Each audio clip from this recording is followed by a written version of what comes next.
Nah, sekarang kita akan membuat laporan laba rugi. Laporan ini penting banget buat tahu perusahaan untung atau rugi. Di laporan laba rugi, kita bakal bandingin pendapatan sama beban.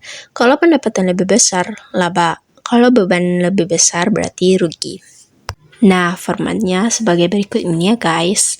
Seperti biasa, kita akan membuat judulnya terlebih dulu. Di atas beauty SIPA, di tengah-tengah itu kita akan membuat income statement, yaitu laporan laba rugi, dan di bawahnya itu ya ending of 31 tahun Desember 2022. Nah, di sini formatnya seperti ini ya guys, yaitu ada income dan ada cost of goods sold atau HPP dan beban yaitu expense. Nah, cara membuatnya itu kita berpatokan kepada worksheet ya. Nah, contoh yang lebih lengkapnya sebagai berikut ini ya guys.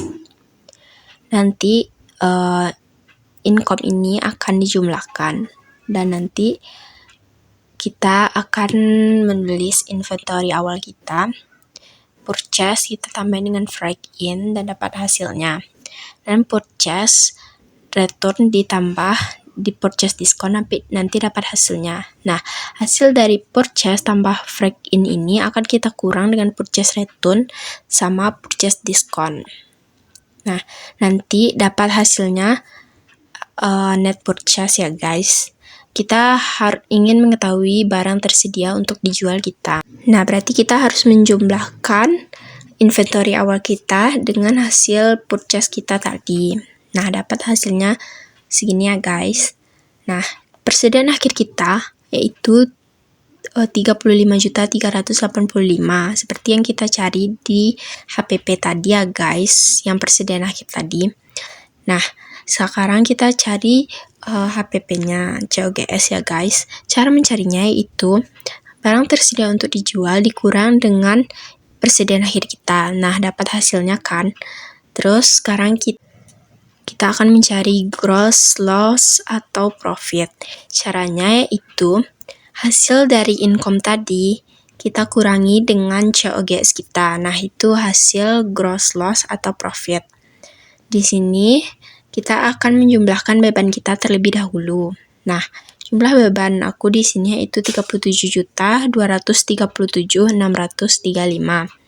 Nah, cara mencari laba atau rugi perusahaan kita di sini kita gross loss atau profit tadi kita kurangi dengan hasil beban kita. Nah, dapat hasilnya.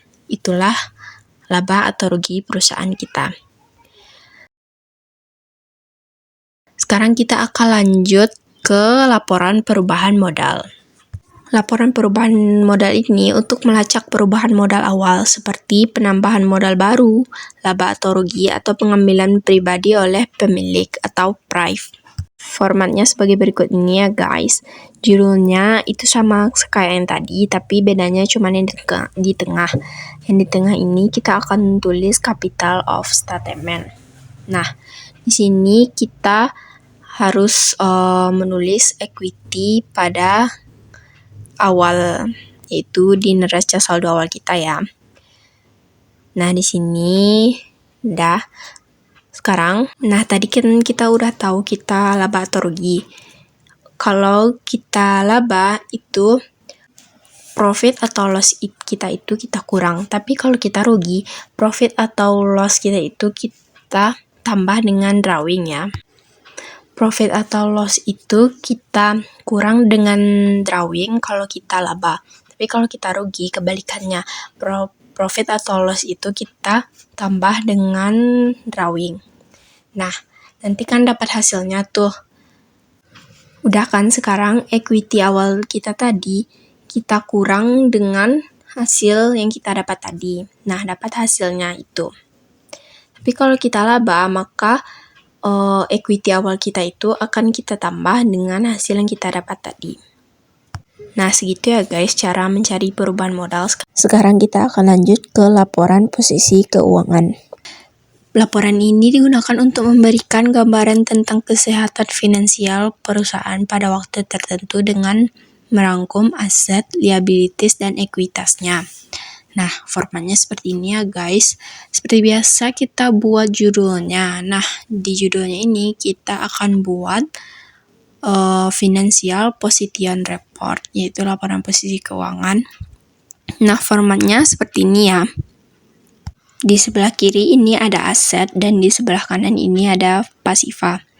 Sekarang kita akan menjumlahkan total current asset kita dulu. Nah, udah dapat ya. Kita berpatokan dari worksheet-nya laporan ini. Nah, nanti dapat hasil dari current asset ini kita tambah nanti dengan hasil dari fixed asset. Nah, itulah total aset kita. Sekarang kita ke pasiva. Kita akan menjumlahkan total liability kita.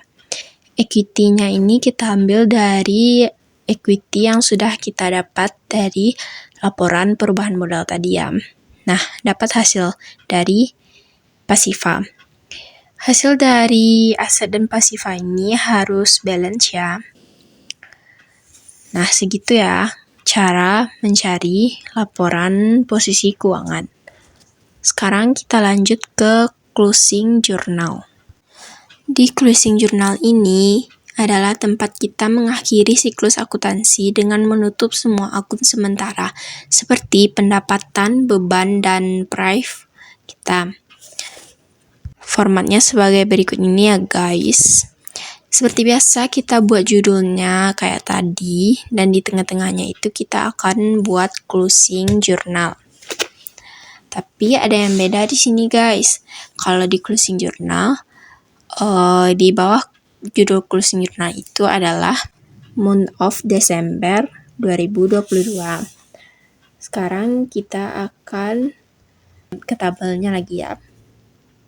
Di jurnal pertama itu ada sales, purchase return, purchase discount di debit, dan income summary di kredit. Di jurnal kedua itu ada income summary, ada di debit dan purchase di kredit, sales discount di kredit, sales return di kredit, beserta beban di kredit. Di yang ketiga itu ada equity di debit dan income summary di kredit. Lanjut, equity di debit dan drawing di kredit. Nah, semuanya ini akan kita isi ya guys. Contoh yang lebih lengkapnya sebagai berikut ini. Nah, ini ya guys, udah diisi. Ini harus balance ya di amount-nya, dan ref-nya ini nanti kita isi saat kita sudah posting ke buku besar. Nah, gitu ya cara mencari closing journal. Sekarang kita lanjut ke post closing trial balance atau neraca saldo setelah penutupan. Seperti biasa kita akan buat judulnya terlebih dahulu ya guys. Di tengah-tengah itu kita akan ganti menjadi post closing trial balance, dan di bawahnya itu as of 31 tahun Desember 2022. Neraca ini digunakan untuk memastikan keseimbangan antara sisi debit dan kredit setelah semua akun sementara seperti pendapatan, biaya, dan lain-lain ditutup, serta untuk menyiapkan saldo awal yang benar untuk periode akuntansi berikutnya. Yang muncul di sini hanya akun real ya, jadi setelah kita tutup buku, akun pendapatan, beban, dan prive itu kita tutup ya. Mereka nol, makanya di post closing trial balance gak ada lagi akun pendapatan atau beban. Yang ada cuma akun yang hidup terus kayak kas, piutang, utang, dan modal. Seperti berikut ini. Ini ya guys versi lengkapnya, dan nantinya di amount itu harus balance.